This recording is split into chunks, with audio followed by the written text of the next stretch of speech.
तो आता आपल्याला 4 मार्क्ससाठी गणित येतं, ठीक आहे. तो आपण आता गणितांना बघत आहोत. आपल्याला प्रश्न दिलेला आहे आता, अ रेक्टँग्युलर कॉलम, एक रेक्टँग्युलर कॉलम आहे. तर तुम्ही रेक्टँग्युलरची आकृती काढून घ्या. काय म्हणतोय तो, 250 mm वाईड आहे आणि 100 mm थिक आहे.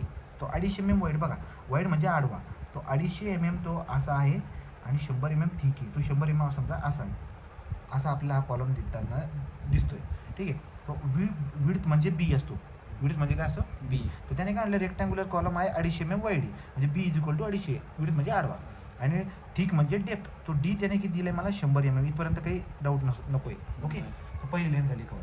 It carries a load of 200 kilonewton. त्याने तुम्हाला लोड पण दिलाय की पी इज इक्वल टू 200 किलोन्यूटनचा लोड आहे.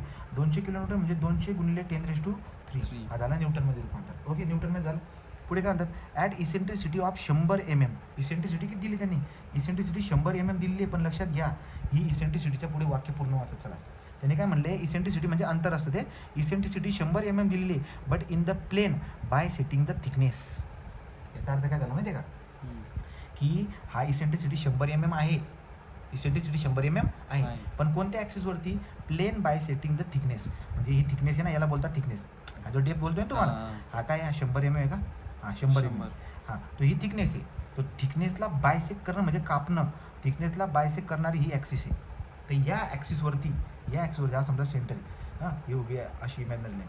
तो ही जी काही ॲक्सिस आहे हिच्यावरती इसेंट्रिसिटी बसलेली. मी नवीन सांगतो. ते काय म्हणतात, इसेंट्रिसिटी ऑफ 100 mm. इसेंट्रिसिटी कितीची आहे, 100 mm ची. तो इसेंट्रिसिटी 100 mm ची आहे in the plane bye setting the thickness.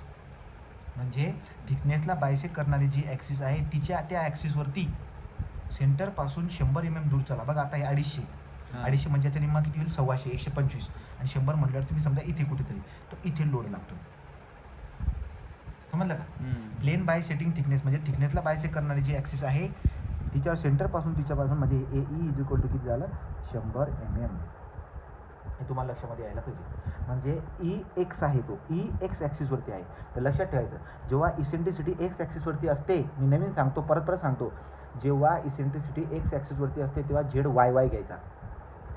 E X ह्या, so therefore Z Y Y घ्या. टेक म्हणायचं, तर टेक झेड वाय वाय. नाही समजलं का. जर इसेंट्रिसिटी वाय ॲक्सिसवर राहिली असती, त्याने जर असं म्हणलं असतं, जर eccentricity bye setting the width, तो विड्थला बायसेक करते. जर विड्थला बायसेक करते म्हणजे ती ई वाय वाय आहे, तर तुम्ही झेड एक्स काढा. तुम्ही काय काढायचा, झेड एक्स. आता त्यांनी काय म्हणलं मला, the eccentricity of 100 mm bisecting the thickness. तो थिकनेसला बायसेक करते, याचा अर्थ ती एक्स ॲक्सिस आहे, म्हणजे तो ई एक्स एक्स आहे. तो जर तो ई एक्स एक्स असेल तर मी झेड वाय वाय काढणार. आणि जर तुम्हाला एवढं कळालं, 4 मार्क झाले, ओके. तर मग आता आपण काय करणार, तो ई वाय, मग मी झेड वाय वाय काढून घेतो. मला काय काय लागतं मला माहिती आहे, की मला जे ना ते म्हणतात मॅक्सिमम आणि मिनिमम इंटेन्सिटी ऑफ स्ट्रेस काढा. मॅक्सिमम स्ट्रेस काढा म्हणजे सिग्मा मॅक्सचा फॉर्म्युला लिहून टाकतो. काय असतो, direct stress plus bending stress. Direct स्ट्रेसचा फॉर्म्युला असतो P by A plus M by Z. आठवतं. हां, आणि दुसरा आपल्याकडे काय असतो बरं का, दुसरा आपल्याकडे असतो मी सिग्मा मिनिमम. सिग्मा मिनिममचा फॉर्म्युला काय असतो, direct stress minus bending stress. Direct stress काय असतो, P by A minus M by Z. लक्षात. हे दोन फॉर्म्युला आपल्याकडे. तुम्ही म्हणणार की पी ए एम झेड जर या 4 गोष्टी राहिल्या तर उत्तर लगेच निघून देणार. सो ते मी एक एक करून काढतो. तुम्ही पहिले काय काढून घेतो, इकडे तुम्ही पी काढतो. इथे त्याने मला दिले 200 किलो न्यूटन, तो 200 × 10⁻³ न्यूटन हा झाला पी. एरिया काय याचा, तो एरिया आहे आपला 250 × 100. तो एरिया काय आहे, 250 × 100. तो 25 एके 25, 1 2 3. हा काय झाला आपला आता MM चा स्क्वेअर. हा झाला एरिया. काय कळते का नाही, तो लांबी गुणिले रुंदी करून एरिया येऊन जातो ना. हा पी पण झाला, एरिया पण झाला. आता आपण काय काढणार, आपण काय जाणतो, आता आपण काढणार एम. एम कसं काढता, एम कसं काढता, पी × ई. आठवतं का, फोर्स आणि इसेंट्रिसिटी या दोघांचा गुणाकार एम असतो. तो पी आणि ई या दोघांचा गुणाकार. मग पी किती दिलाय त्यांनी, पी किती दिलाय, 200 गुणिले 10⁻³ × इसेंट्रिसिटी कितीची दिली त्यांनी, 100 mm ची. यांचा गुणाकार आपण करणार. दोघी किती येणार बघा, दोघी किती येणार. आपल्याकडे कॅल्क्युलेटर आहे, आपण ते करून घेऊया. ते आहे 200 गुणिले 10⁻³, ठीक आहे, × 100. त्याचा आन्सर जे येणार बघा, एन जी दाबून 20 × 10⁻⁶. किती आला, 20 × 10⁻⁶ न्यूटन × MM. तो हा एम आला, तुम्हाला एम लागतो, तुम्हाला ए लागतो, हा ए आला, तुम्हाला पी लागतो, हा पी आला. आता उरला आहे फक्त कोण, झेड. आणि झेड कसा काढणार तुम्ही, झेड कोणता काढणार, ई एक्स एक्स आहे म्हणून झेड वाय वाय काढणार. तो झेड वाय वाय काढा. झेड वाय वाय कसा काढणार आता, झेड वाय वायचा फॉर्म्युला काय असतो आठवा. वाय ॲक्सिस कोणाला कापते, ही वाय वाय आहे ना, कोणाला कापते? 250ला कापते. 250 बी ला कापते. तो बी ला कापते म्हणून डी बीचा स्क्वेअर बाय 6. ज्याला कापणार त्याचा स्क्वेअर घेणार मी आता. ठीक आहे. तो डी जसा तसा घेणार 100. ज्याला कापली म्हणजे 250ला कापला, तो 250चा स्क्वेअर डिवाइड बाय 6. तो 250चा स्क्वेअर. मग आता आपण बघा काय करणार, 100 गुणिले 250चा स्क्वेअर डिवाइड बाय 6. समजते का? हां. ENG किती आहे बघा? 1.04. किती आलं ते? 1.041. 1.041 बघा. 1.041 इंटू 10⁶ इंटू 10⁶ चा क्यूब. कारण की झेडचं युनिट काय असतं? चा. मग हा झेड बी भेटला ना तुम्हाला. या 4 गोष्टी शोधायच्या आहेत बघा. तो पी दिला होता, आकृतीवरून मी एरिया काढून घेतला, पी इंटू ए केला का मला एम भेटून जातो. आणि या ई वरून फक्त एवढं ओळखायचं आहे, ती ई जर का एक्स ॲक्सिसवर असेल तर झेड वाय वाय काढून ठेवा. या 4 गोष्टी आल्यानंतर तुम्ही आता सिग्मा मॅक्स आणि सिग्मा मिन काढा. तो सिग्मा मॅक्स कसा येतो आता? सिग्मा मॅक्स बराबर P by A plus M by Z. आणि सिग्मा मिनिमम कसा काढतात? P by A minus M by Z. टाका व्हॅल्यू पटापट. पीची व्हॅल्यू किती दिली?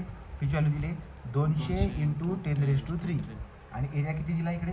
हा एरिया दिला आहे 25 वरती 1 2 3 0 प्लस एम किती बघा, एम किती दिला आहे 20 इंटू 10⁶ आणि झेड किती दिला आहे?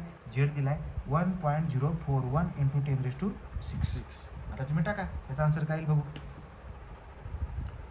200 इंटू 10⁻³ डिवाइड बाय 25 वरती 1 2 3 पुढे गेलो प्लस पुढे काय आता 20 into 10⁻6 divide by 1.041 into 10⁻6. Okay. याचा आन्सर काय येणार आहे? याचा आन्सर 27.21. किती आलं? 27. तो सिग्मा मॅक्स बराबर 27.21 न्यूटन पर mm चा स्क्वेअर. हा झाला सिग्मा मॅक्स. समजलं?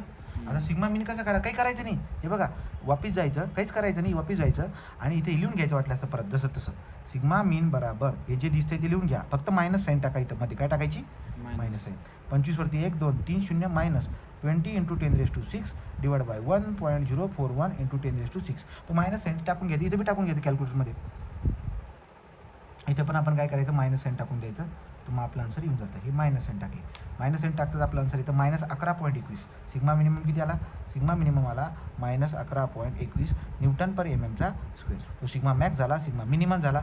एवढं आन्सर तुम्हाला काढायचं असतं. पण त्याने जर का डायग्राम काढायला लावली तर डायग्राम तुम्ही काढू शकता. कशी काढायची डायग्राम मी परत सांगते बघा. हा आपला होता तो कॉलम, ठीक आहे. त्याची जी विड्थ होती ती 250 होती, त्याची जी थिकनेस होती का डेप्थ होती ती 100 होती, ठीक आहे. 100 mm होती. ही 250 mm. ही एक्स ॲक्सिसवरती इसेंट्रिसिटी कुठेतरी होती. कुठे लागत होता फोर्स? इथे लागत होता. जर फोर्स इकडे लागतो, जिकडे फोर्स लागेल तिकडे मॅक्स राहतो. तिकडे काय राहतो? मॅक्स. मग याचा अर्थ इकडे मॅक्स राहणार. आणि मॅक्स किती आता? 27.21 हा मॅक्सिमम आहे. आणि इकडे मायनस आहे, मायनसमध्ये रेषेच्या वरती म्हणजे 11.21. असं तुम्ही या दोघांना जोडून द्यायचं. हां, इथे लिहायचं प्लस आणि इथे लिहायचं मायनस. मायनस साईननी लिहायची, कोप्यात लिहून द्यायची. अशा पद्धतीने हे उदाहरण आपलं सॉल्व्ह झालेलं आहे.